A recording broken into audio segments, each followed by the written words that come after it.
Again, the deadline come and gone. Nothing from the Vancouver Canucks except for this. We get this tweet from our friend Thomas Drance from The Athletic, who joined us earlier today. Thomas tweeting out, Canucks are done for the day, I'm told. Feeling was that nothing emerged that made sense for the club. So there you go. There you go. So much hype and talk about this deadline. And it was last year's deadline, too. Nothing. I think last year. But last year was different. They were, the club tried to get Gensel at the Well, they already had Lindholm, and they got Zadorov earlier this season. It was different. But this is going to, unless they get an extension done for Besser, which is a possibility. They got a lot of time to do it. It's not like they can't do it. But to just not get anything for Suter is a shocker. But they might have felt they're not strong up the middle without him. They might have felt that sometimes he plays in the top six. He's a good penalty killer. He plays the wing. He's versatile. He plays center. He does a million things for you. Maybe they didn't feel comfortable letting him go because they're not strong up the middle of the ice. Their number one guy is struggling. But, Rick, what if they lose those players? They don't make the playoffs and lose those players, including Brock Besser. Gamble. That's the risk you take. Risk you take. The risk you take. And clearly they would. Why is it the other teams get first round, second round picks and the Canucks don't get that for their guys? They would have been holding out, and I said this on Monday. They're not getting first round picks for Besser. Teams are capped out. They don't want to give a first for him. And then they want retention from Vancouver, which maybe wasn't a problem. But they clearly didn't get a draft pick for Besser that they felt comfortable with moving. So unbelievable. If they don't make the playoffs and nothing was done, this is Benning-esque.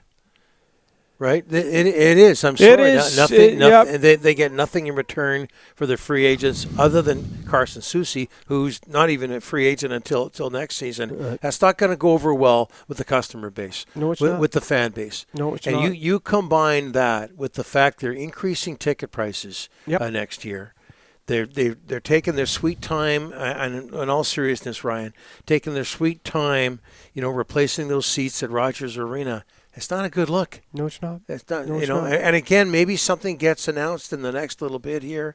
I'm not really sure, but it's not a good look for the Canucks as we speak right now, with the deadline over and done with, and especially when you've got other teams making moves. I know there are other teams like the Jets, like the Stars that fit more into the category of cup contenders, but. To do nothing on this day, and maybe an extension comes. I'm not sure. Yeah, but right now, as we speak, not a good look, not a good day for the Vancouver Canucks and their long-suffering fans. And boy, did they do a 180 this morning. Like all week long. All week long. Nobody had an inkling that they wanted to sign Besser, and then they went to him a couple hours ago, and now all of a sudden Besser's in play for an extension. That just happened out of the blue. Like nobody. There isn't one person that thought there was going to be an extension for Besser, and now it's in play. That's a 180 turn of events for this hockey club this morning, because early this morning his agent was looking at teams and possibly where he could end up. And there was word Carolina, who likes Besser quite a bit, and they got 2 first-round picks from Dallas. Could they flip one of those over to Vancouver for Besser? A lot of things at play this morning. A lot of things. Ryan, if you don't mind, can we see that Thomas Drance tweet again from moments ago? After the 12 noon deadline had passed. Again, Canucks are done for the day. These are Thomas's words, I'm told.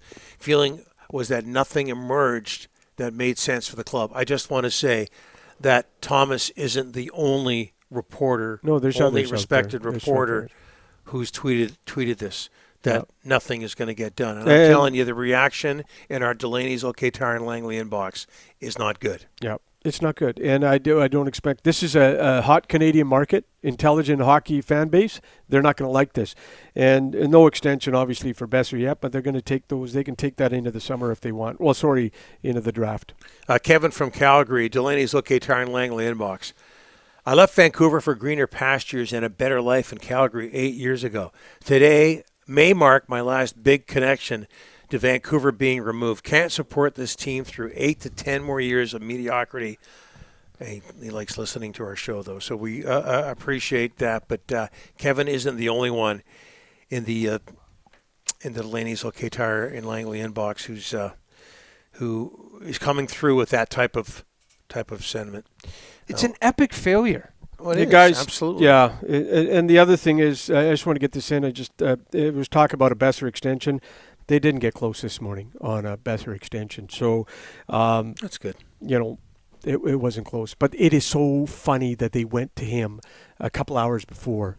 So nothing with Besser today, and the extension wasn't close. Delaney's okay. Taryn Langley inbox. Bob and Burnaby. Is it just me, or are the Canucks still evaluating Brock Besser? Not bad, Bob. Is it just me? We'll have time for more of them in this hour because we got nothing to talk about when it comes to the Canucks making a deal other than Soucy yesterday, or unless something leaks in the next few minutes. Yeah. After having been done before the deadline. Sorry, Ryan. But if even if remove Brock Besser for a second, how Pia Suter is on this team is shocking to me after this deadline. That should have been the easiest tap-in trade. Rick, you say, down the middle. They're not strong, Ryan, down the middle of the ice. But what did you say? What did you say? What did you say at the start of the conversation with Pia Suter? He's going to get what? 3-something. And you said they're not comfortable going to that. So he's not sticking around. So what does it matter if they're not strong up the middle? You're not going to keep this guy. They're gonna say he's gonna help us get in the playoff spot. Oh, jeez. Okay, so no one wants I'm so tired of that. This franchise, they've never. This is two regimes now that don't know how the hell to leverage assets and expiring assets. This is Benning Part 2. Today. It's Benning Part 2. It is. Let's call it what it is. We heard all about this amazing management team, the Hall of Fame president, all of it. It's Benning Part 2 all over again. Even if they sign Besser, even if they do, people are still going to say they missed out on an opportunity on Pia Suter and anybody else they could have sold on when every single person connected to hockey, all they've done this week on Twitter is say it's a seller's market. These prices are insane. It's a seller's market. And you couldn't trade Pia damn Suter? It's pathetic. This town deserves so much better. What do we always say in this show? Everything comes down to business. Yeah. What happened today, what didn't happen today, it's brutal for business. Look at our inbox. It's exploding right now. Kevin from Calgary. And by the way, Tom Ghilardi, sorry to say it, very impressive on our show earlier this week. Hats off to him for showing up and talking to us. Vancouver guy. Kevin from Calgary, is it just me? This came in at 11:57, 3 minutes from officially dropping 22 years of diehard Canuck fandom and give Ghilardi my loyalty. Ryan, you're not the only one who feels the way you do. Just doing nothing today as we speak. Again, that could change. As we speak, people are disgusted by that. And I'm sorry, Patrick Ravine apparently is going to talk in 10 minutes or so. We'll see if we can. It'll depend on technical stuff if we can air that. If we hear, this team we're close or whatever, stop it. And we haven't talked about this. I'll get this in quickly. Brad Marchand was just traded to the Florida Panthers. It was done at the deadline, so we can get into that more. But the Vancouver, no, not yet. The Vancouver Canucks are a minnow compared to the top end of the National Hockey League. And yet they think by somehow, some way, if they just get into that second wild card, some lightning in the bottle St. Louis Blues-esque run is going to happen. It's so delusional, and like I say, it's Benning Part 2 all over again. We've seen this movie again and again. Mushy middle. You know what I think is that for the last couple of years, we've heard there's no meddling from the top.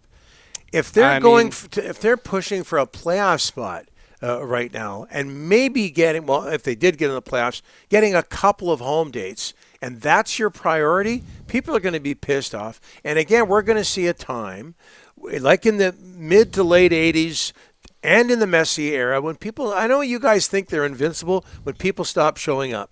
Like, honest to God, indifference is going to start to set in with this team. That's a really disappointing day today.